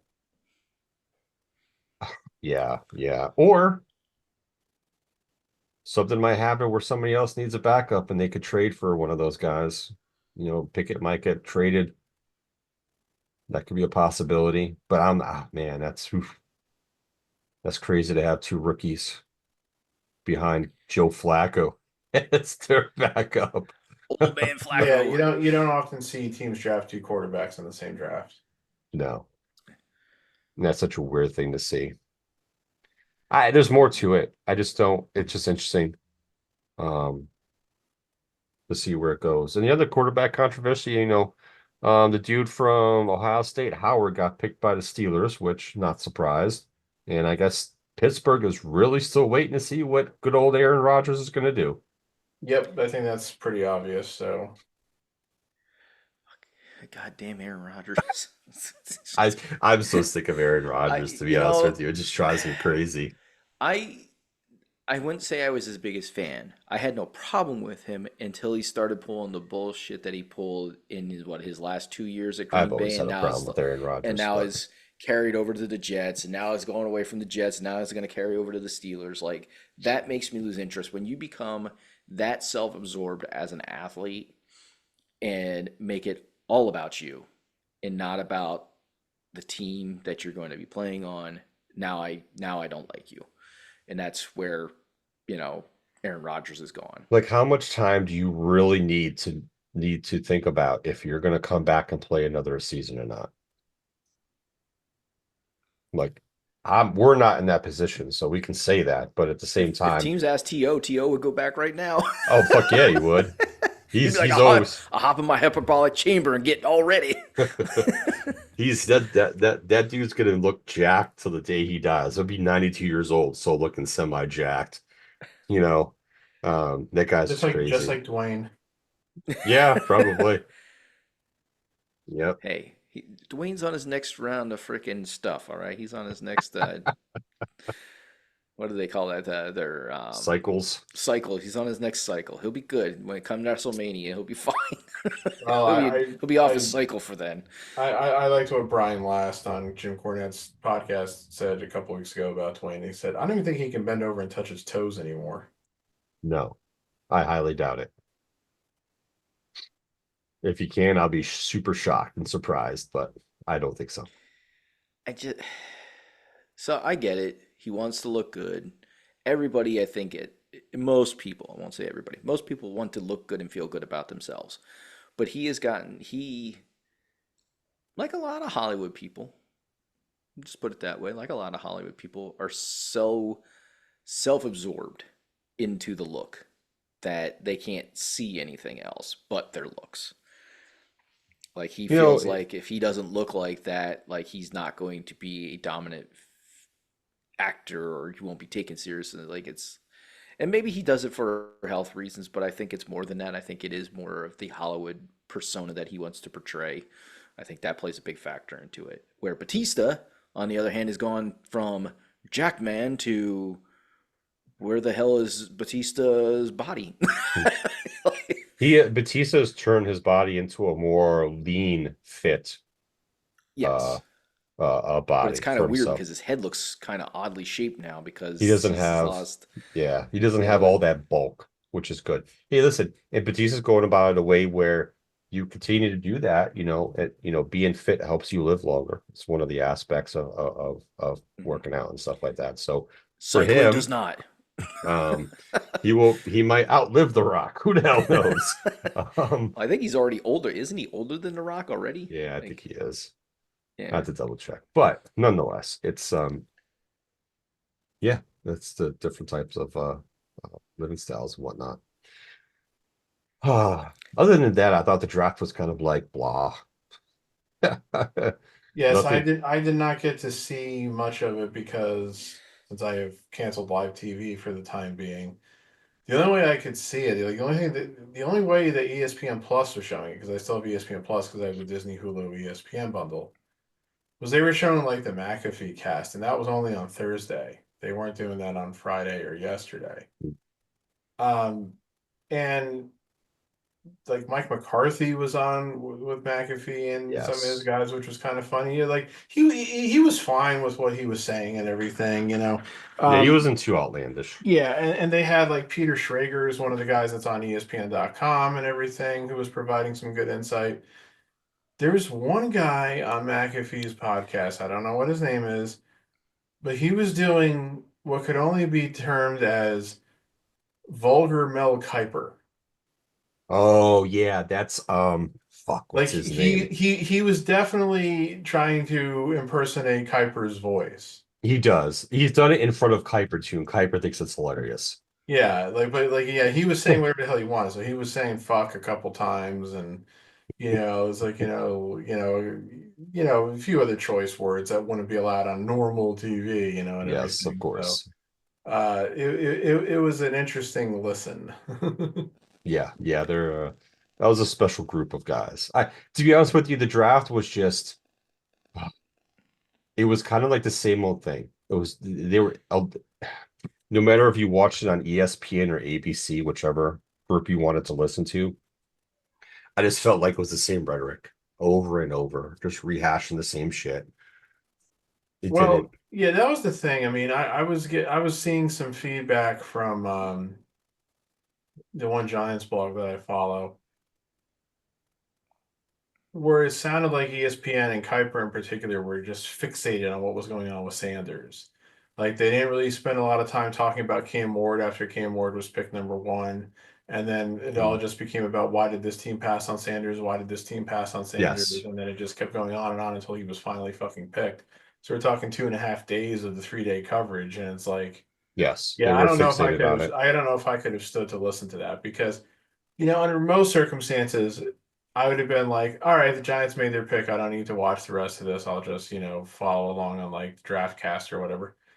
But I needed to keep paying attention because I would needed to see if the Giants were going to trade back up into the first round, which they did. So like, but if I had been watching that on ESPN all night, I probably would have like listened to them saying like, here's the thing too. Again, I saw something. It was hitting the one media site that I go to because they will talk about sports stories on there occasionally too. And they're talking about, I guess, Kuiper yesterday was saying about like, the NFL has had it wrong for 50 years. They don't know how to evaluate quarterbacks. And it's like, motherfucker, you said you were going to retire if Jimmy Clausen didn't become a star. So, So I true. mean, Who? so Mel, I mean, you can certainly take issue with the way the NFL evaluates quarterbacks. Nobody's saying you can't. But you've been wrong as many times as you've been right, if not more. Because it is all just a crapshoot at the end of the fucking day. It is. So It Especially spare with the me is. the fucking quarterback position. sanctimony about Shader Sanders falling to the fifth fucking round. Especially with quarterbacks. Like you just Oh yeah. there's a lot of intangibles that you cannot measure in, an NFL combine. One until a guy gets behind the center in an NFL game or practice or preseason game, you really do not know how that person is going to react to that kind of speed and pressure in a game. Like you just don't know. That's where you get to No. see the true tell in what they might be able to do or what the potential upside is or downsides are going to be of that person at the quarterback position. Yeah. And I mean, just talking about Sanders real quick again. We talking about like the interviews, and they were supposedly having bad interviews, and there was more than a few people who were saying that. And there was people who Hmm. were saying, "Hey, I asked two, people independently of each other how their interviews go with Sanders, and they told me the exact same thing." And it's like, again, when he was saying that he asked them independently, means he asked this guy, "What'd you think about your interview with Sanders?" "Oh, okay." And then he asked the other guy, separate conversations and everything. The story that I saw going around about Sanders' interview with the Giants is the Giants gave him like a playbook or something, and it said like, "Hey, work this out. What would you do?" or whatever. And when he showed up for their interview and they asked him about it, he was like totally unprepared. He didn't really know what to say or what to do.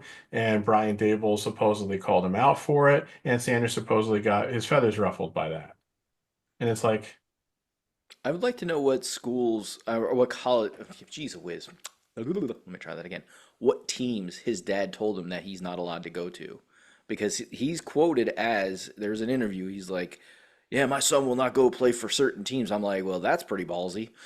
well, I mean, I okay, know there's so other athletes that have done that too, right. but Well, this is the irony. It was only, I think, like last year that Dion tweeted something about, "I think that if you're a quarterback," he wasn't specifically referring to his son, but obviously he's indirectly referring to his son.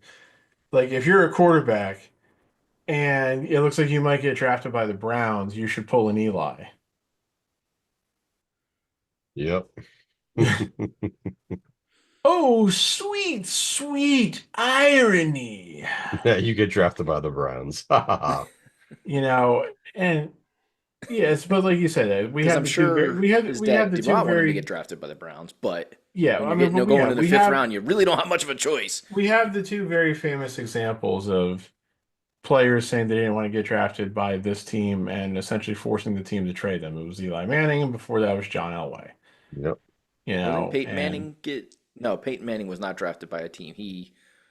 I think, pretty sure Peyton Manning was on that list too. He didn't want to be drafted by a certain team, but they didn't draft him. I don't know about that because I mean the Colts took him number one, and obviously he had no issues playing for the Colts. So Right. yeah, with Eli, it was he didn't want to get drafted by the Chargers for various reasons. The Chargers did draft him, and it was like he had to show up on stage holding the jersey, looking like, Hooray! yeah. And then that was also the draft with Philip Rivers and Ben Roethlisberger, and it was funny when the Giants drafted Rivers. Rivers wasn't at the draft, so they're interviewing from his home. And he's like, and they point blank asked him, "So what have the Giants told you?" And he's like, "Well, I haven't talked to the Giants." And it was like, "Well, we know what's coming." And I'm not gonna be there. well, yeah, but that's just it. It's like nobody, especially in the first round, drafts a guy without calling them and saying, "We're going to draft you," or "We're Yeah. drafting you." So that was like the flag where we knew the trade was coming, and it did. Now, of course, that led to things about why couldn't they have worked out the trade before the draft started? Why do they have to, like, make Eli go through that? Because then, of course, he came back out holding the Giants jersey and he had a much bigger smile on his face. Of course. Yeah. Um, so, it's like, why couldn't you work out the trade ahead of time? Yada, yada, blah, blah, blah. And I would chalk that up mostly to the fact that San Diego was a clown show organization at the time, kind of the way the Giants have been recently. And then with the Elway thing, is he didn't want to play for the Baltimore Colts because the Baltimore Colts were a shit show at that point. And Yep. he said, "I'm not going to play for you." And he's like, "If you draft me, I'm going to go play baseball." Yeah. Because he got Because drafted. George Steinbrenner had given Elway a hefty for the time signing bonus to go play in the minor leagues for the Yankees. And he was playing at, I want to say it was Oneonta. It was one of like the short season leagues. I think it was like the old, what they called the New York Penn League. Gotcha. And he was showing, some promise, um, in the sense that, let's see, the Yankees had taken him in the second round of the 1981 MLB draft. So they owned his rights, and because obviously in football he was drafted in 1983. Um, yeah, he played 42 games for the low A Oneonta Yankees in the New York Penn League. And he hit 318, 432, 464 with 4 home runs and 13 stolen bases in only 42 games. So there was definitely a hypothetical, well, he could play baseball, you know. Yeah, let's go stats. And then, of course, it's like after the draft is over and everything, the Colts make the deal with the Broncos. And Rest is history on that one. yep. Um, Elway goes on to a Hall of Fame career with the Broncos. The Colts are in Indianapolis within a couple of years. Yeah. Um, so yeah. So again, I think there's all kinds of reasons that Sanders ended up falling in the draft, and I think most of them are of his and his father's making. Not anything that I've seen people like Robert Griffin III or former Congressman Jamal Bowman saying that it had something to do about him being a strong black man. And it's like, no, I don't think that was the reason. No. Could there Not to be say that he's not. could there be some inherent racism involved somewhere? Yeah, like a lot of people are pointing out that the Giants, for example, have never drafted a black quarterback, which is true, Yeah. but it's not exactly like they're not drafting black players. I know. And I I can't imagine there's some mandate saying don't draft a black quarterback because if there was, I'm sure somebody would find out and know and say. It's like if the coach and the GM say this is the guy they want, like Jackson Dart impressed them more than Sanders did, then you have to, if you're the owner, you have to let those guys make those decisions because that's what you've hired them to do. Yeah, of course. And if it doesn't work, you fire them, of course. So, Yep. There's been a lot of firing over in the Giants organization. well, yes and no. I mean, some people have said the reason Dable and Shane are still there is because they only gave Pat Shermer and Joe Judge 2 years each, but they were sucking it up. The Giants' main problem has been the fact that they stuck with Daniel Jones. So it's like that's the thing. Dable and Shane have never had their quarterback, and they've had injuries and every other damn thing. So it's like I think the Giants roster isn't actually all that bad right now. People are saying, well, I don't really think their quarterbacks are any better than what they're going to be last year. And I'm saying to myself, I don't know what Wilson's stats were with Pittsburgh last year. I didn't really look him up or anything, but goddamn, it couldn't be much worse than what the Giants were getting. So, Yeah. I mean, the big thing for the Giants is like for any NFL team is going to be players staying healthy because when Andrew Thomas got hurt last year, we saw the offensive line reverted to being shit again. So, we'll see what It, happens. it would do. The Giants have such a tough schedule this coming year too. So it's like it could be a situation. It could be. This is something I was saying 2 years ago after the year after they made the playoffs. There, I was like, I think the Giants could be a better team this year, but have a worse record because they have a tough schedule. Well, I was right on one thing. They ended up with a worse record. They certainly weren't a better team. Uh, but, um, I certainly think they'll be a better team this year than last year. But again, because of their schedule, I don't know how many more games they might win. So we'll see. Yeah. The thing that concerns me about that, though, too, is like, let's say they only win 4 or 5 games, and Mara determines that's not enough of an improvement, and he fires Shane and he fires Dable, and then they bring somebody else in. Is that guy gonna want to coach Jackson Dart? Yeah. That's You the know, issue with all that stuff. because it's like it's not fair to force a quarterback upon a coach. They literally just did that to Dable with Daniel Jones, but it's like you also did just surrender draft assets and trade it up into the first round to get this guy. So we'll see. Yep. I overall I liked what the Giants did in the draft, and obviously a lot of it hinges on whether or not Dart becomes a good quarterback.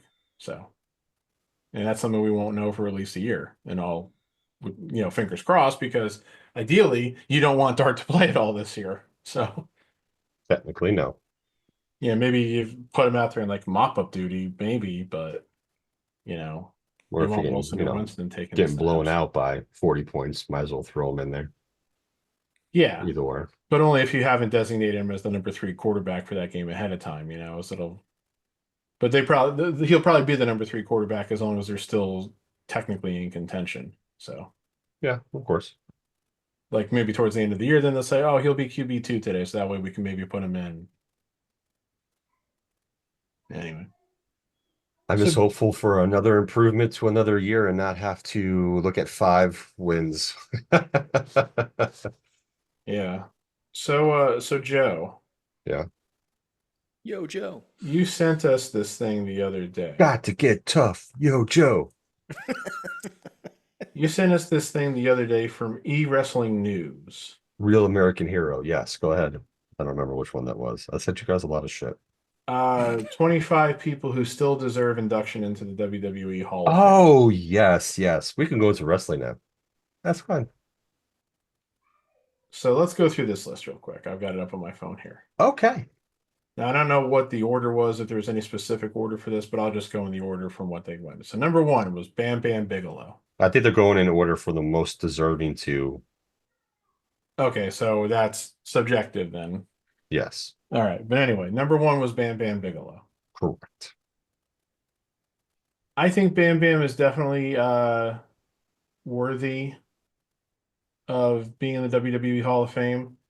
The fact, of course, that he's deceased is something that's probably kept him out up to this point because they only ever really want to seem to have one, max two deceased people every year. They rated it there the probability of him getting in is likely. My thing for that last year or 6 years ago would have been better times to induct him, being that he was from Jersey and that you were holding WrestleMania in Philly and in MetLife Stadiums, Northern Jersey, even though he was more from Southern Jersey. You had 3 chances. Yeah, so it's like I think because God only knows when they're going to run WrestleMania in the Northeast again. Doesn't sound like it's in the cards anytime soon. The weather from last year probably scared them away. I mean, I think he'll get in at some point. You also have to remember, though, he had his run-ins with the Click back in the day. He did. Ubi Running Company. Part of the click. I mean, at least what we had, what, 2, 3 people in the Legends, get in the Hall and inducted into the Hall of Fame this year. I mean, if we're gonna do that aspect for him, do something. Like I think he's definitely deserving. He is truly one of the first, like, agile big man who was doing like moonsaults and all that kind of shit off the top rope on a consistent basis, not just once here, once there. You're doing it consistently. So, like, there's a lot of things with him. I definitely believe he should be in the Hall of Fame. Yeah. All right, on to number two. All right. Number two, Batista. Probability very likely. Well, of course, they were supposed to induct Batista into the Hall of Fame back in 2020 and then COVID. Yep. And for whatever reason, he hasn't been able to clear his schedule to be available for a Hall of Fame ceremony since. You would have to think that they should do this as soon as they can. I don't know if they could time it to something that he's in coming out or whatever. But I mean, like, Batista's like a headliner. So Yes. Yep, he'll get he'll in. he'll Just a matter obviously of get when in. they can coordinate it. Yeah, he's obviously going to get in. It's just a question of when. Number three. Number three.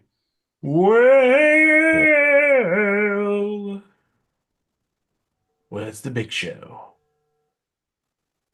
It's the Big Show. They say probability very likely, and the probability is, of course, very likely. And Big Show, he's probably not a headliner, but he's kind of like, a damn near headliner. Yeah, Obviously, the issue there is that he's still working for AEW, correct. Yes. but So he'll it'll be definitely be in. He'll definitely be in at some point. correct. Number I'm now, four. I'm now starting to realize I believe this list is actually just alphabetical. Yes. Oh, really? Yeah, well, Bam Bam, Batista, Big, and number four is Brian Pillman. Oh, I guess it is alphabetical, huh?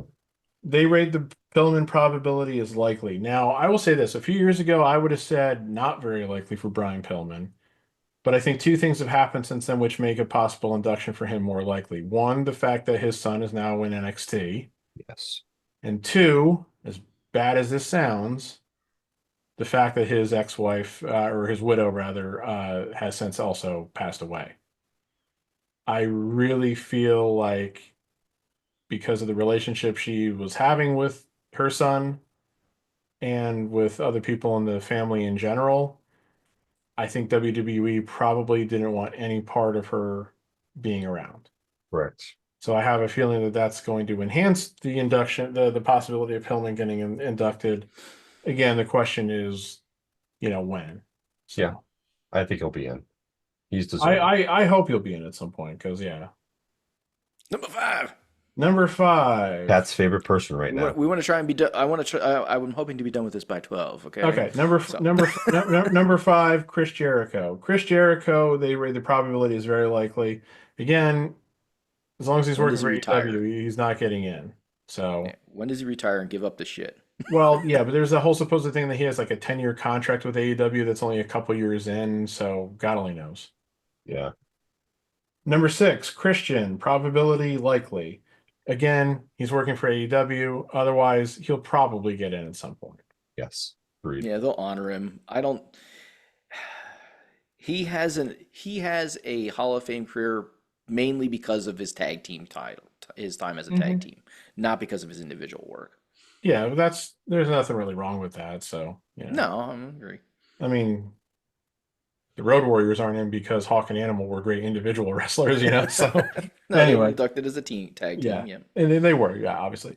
Number 7, China, and they say probability very likely, and I think they're basing that on the fact that Triple H recently said that they're going to induct her individually at some point, Yeah.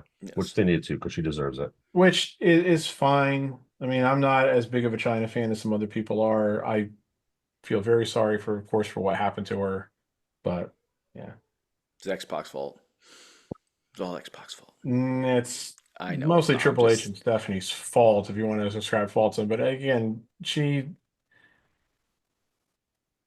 obviously had self-destructive tendencies, and a lot of Yes. people do. I'm not criticizing her for that, but that's what happened. So yes. number 8, demolition, probability likely. Now, of course, a couple years ago, this would have been an impossibility because of that concussion lawsuit still going on. Um, Yes.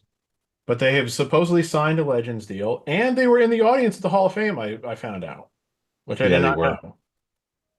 And of course, some of us were saying, well, why didn't they induct him this year? Well, they showed the video of Triple H talking to Earthquake's family last year, saying we're going to induct him next year. So they had that one pretty much saying maybe Demolition gets in next year. I really hope so because they're obviously deserving. If they want to include Yes. Crush, that's fine with me too, to be honest. Yeah. Even though Absolutely. he was really barely a part of Demolition. So Yeah, it was X and Smash, man. yeah, Crush was only there for the last like year that Demolition was a thing, and that was mostly to cover for the fact that Axe was getting to the end of his career. Right. And then he come out as Kona Crush after He that. was gone for a little while. Then he came back as Kona Crush, and then he became like the heel Crush that like feuded with Savage. It was managed by Mr. Fuji. Then he disappeared again. He got into some legal problems. Then he came back as like the Jailbird Crush, who then joined the Nation, which morphed into the DOA. And then he was one of the guys who left the company after Montreal. He went back to WCW. He joined the NWO B team, and then they had the Chronic run, which was decent in WCW and a disaster in WWF. And And that that's was how you pretty knew much that it the for him. nation was over is when they let a white guy into the nation. Well, the nation started was Farouk, Crush, and Savio. And then Farouk fired everybody. So Crush formed his group and Savio formed his group. So then you had the white bikers, the militant blacks, and the Puerto Ricans. You So know, weird. it was. Anyway, number 9, the Dynamite Kid. Yes. Probability, very unlikely. I would agree. Not only is it because of the fact that he's dead, but also because of the fact that nobody fucking likes him. So, I mean, Yeah, again, that's unfortunately, and that was yeah, his personality that had yeah. nothing to do I with mean, it. again, as a wrestler, as an innovator, trailblazer, absolutely. As a human being, absolutely not. You Yeah. know. So, Enough accolades and stuff, but yeah. yeah. Number 10, Haku. Probability, very likely, considering that his sons are so involved with it right now. And hey, he jumped the rail to congratulate Jacob. I know. I think Haku will definitely get in at some point. Yeah. Or as the guy from Wrestling with Regret always likes to call him, quoting the old Sting WCW music, the man called Mang. Oh God, yes. Number 11, Ken Shamrock. Probability very likely. I don't agree with that.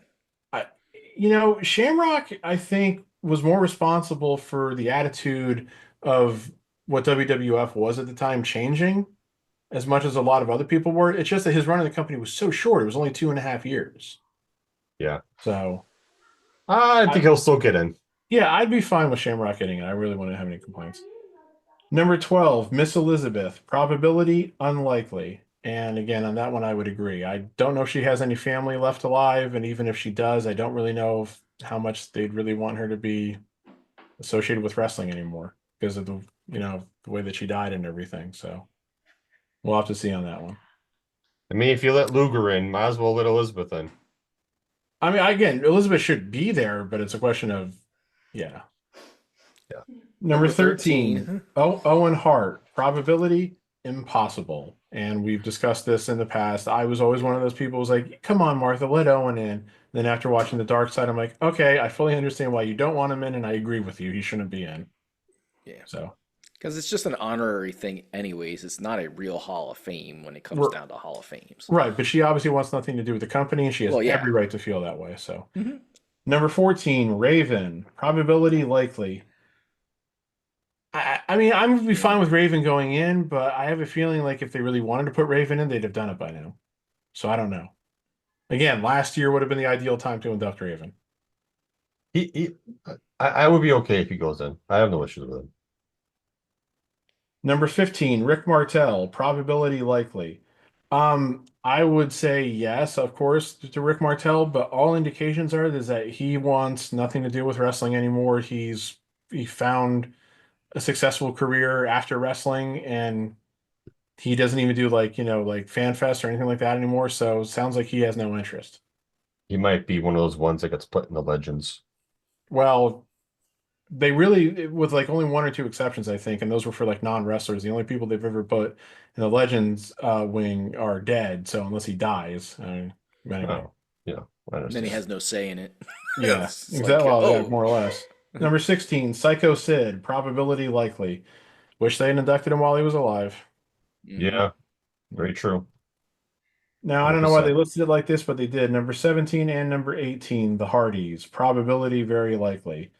I hope that whenever the time comes, they just induct them as a team and leave it at that. You don't need separate individual inductions for those guys.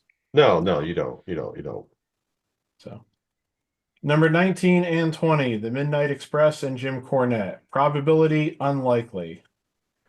The probability is unlikely because both Stan Lane and Dennis Condrey seem to be kind of with doing stuff these days because they've had health issues. Bobby, and unfortunately, has passed away. And Cornette's Cornette.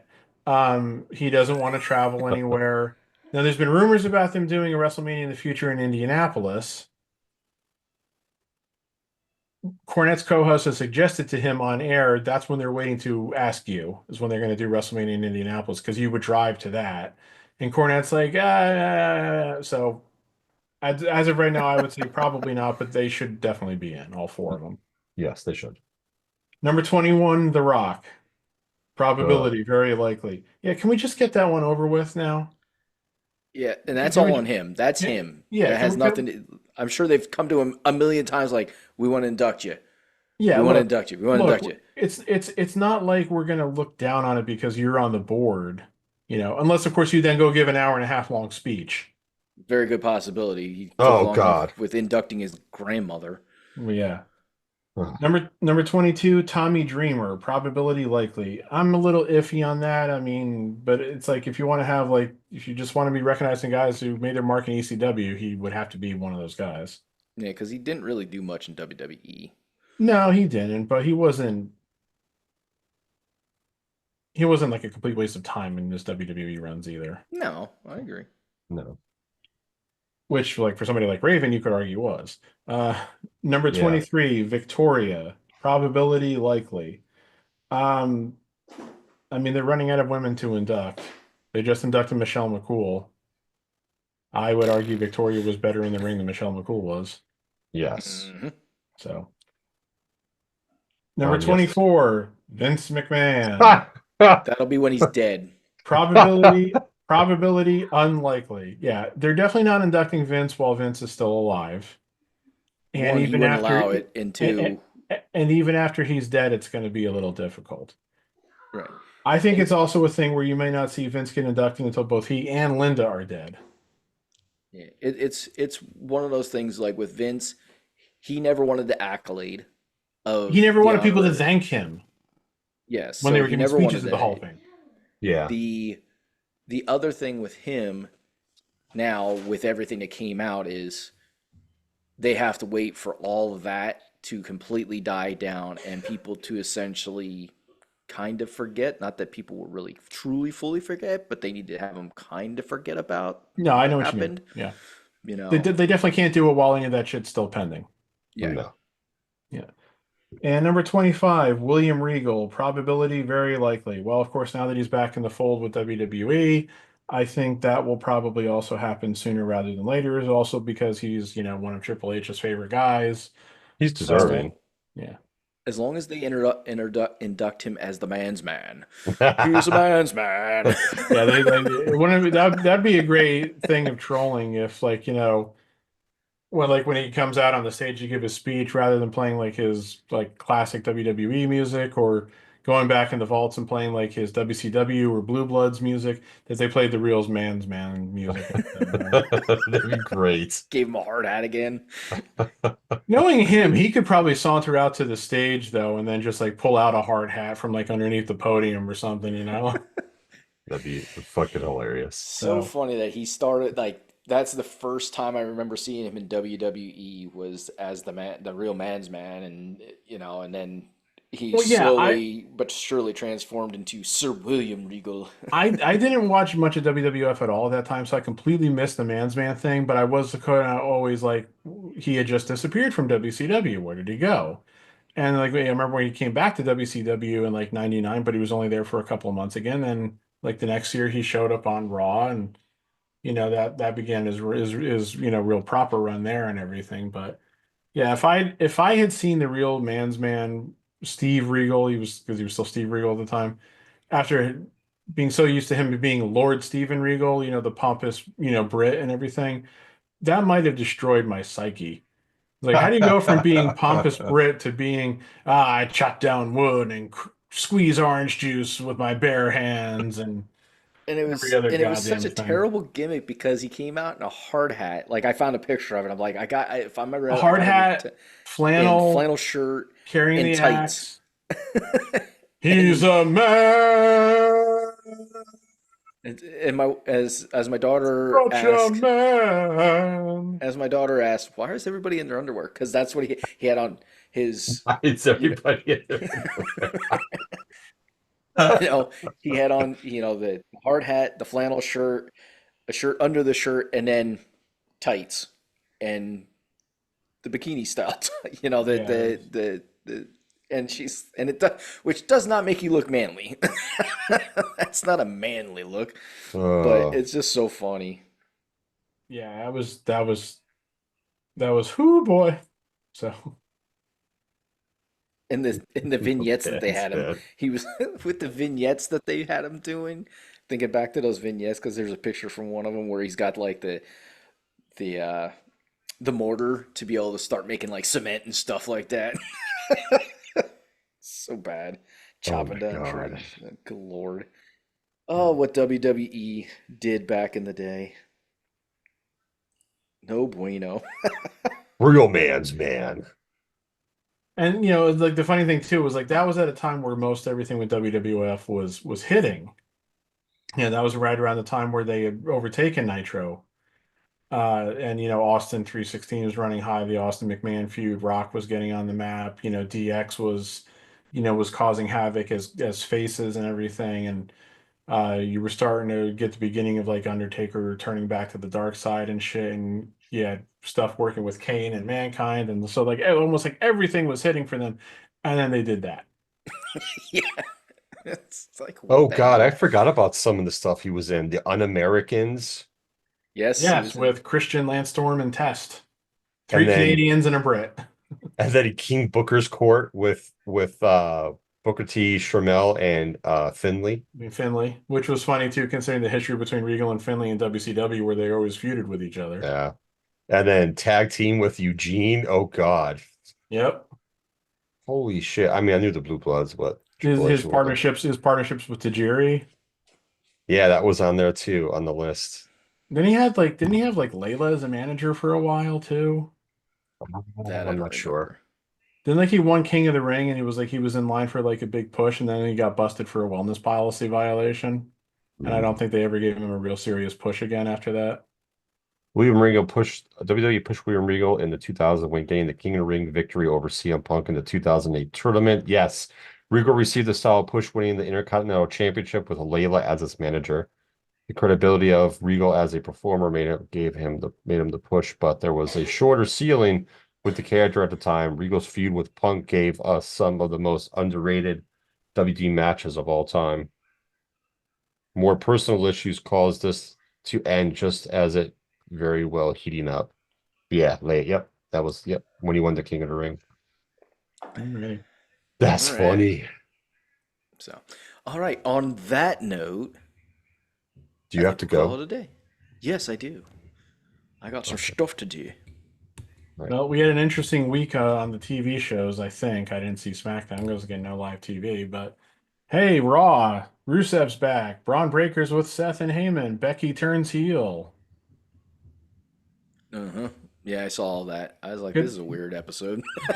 good match between Stephanie Vacker and Io Sky and Cornette being a dick about it. Ah, yes. He complains that Io Sky can't cut a promo, and then he was complaining that Stephanie can't cut a promo because she's got an accent. It's funny Yep. because he always talks about how he hates Trump, and in so many ways he acts like a typical Trump voter. All right. And on that note, taking a weird turn there.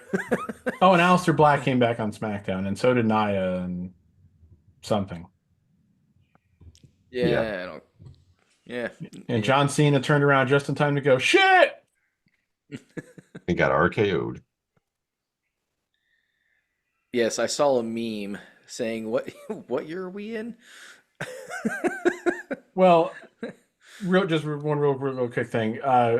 They were mentioning, I guess, how somebody was like, "This is the first time it'll ever be face Orton versus heel Cena," and Cornette's like, "No, it won't," because they did that in Ohio Valley Wrestling when they were in developmental. It's never been on main WWE, Yeah. but it was like that once in Ohio Valley Wrestling under Cornette's guidance. So, Yes. Oh man. alrighty. All right. Well, we want to thank all of you for watching. We appreciate it, and you have a wonderful day. Whenever you get the chance to see this, we hope you enjoyed it, as we enjoyed putting this content out for you, as always. And with that, we'll say one last thing, and that is we hope you finished with us.